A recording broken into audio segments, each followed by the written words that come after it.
ce fut une véritable invasion nuageuse, pluvieuse, parfois venteuse, avec carrément deux systèmes venus par l'ouest, un par le sud, un autre par le nord, donc difficile d'avoir un petit coin de ciel bleu. Et puis les pluies, parfois soutenues, d'ouest en est et qui se décalent maintenant, qui sont passées aussi sur la Méditerranée, que l'on retrouvera demain matin encore un peu, sur le Jura, sur les Alpes, et puis avec de l'instabilité le matin comme l'après-midi d'ailleurs sur la Corse. Sinon, le matin, avec le passage de ces pluies, pas mal d'humidité et des brouillards dans les plaines de l'ouest ou sur le nord. Dans l'après-midi, c'est beaucoup plus lumineux, quasiment pour tout le monde, peut-être un petit peu moins d'ailleurs, près des côtes de la Manche et sur la Bretagne, avec toujours donc cette instabilité sur la Corse, et dans l'ensemble, un temps beaucoup plus sec. Ça va nous faire du bien.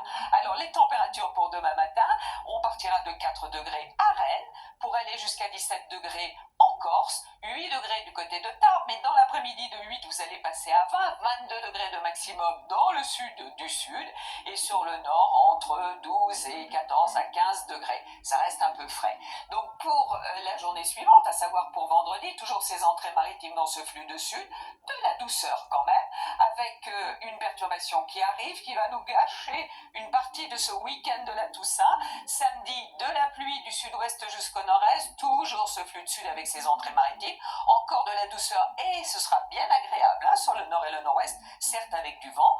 Et puis dimanche, des averses, toujours les restes de la perturbation des Alpes à la Corse et dégringolade des températures, mais à partir de la semaine prochaine, retour de l'anticyclone, et vous le voyez, un temps sec, généralement quelques petits cumulus de ci, de là, et des températures à peu près de saison. Bonne soirée à tous, à demain.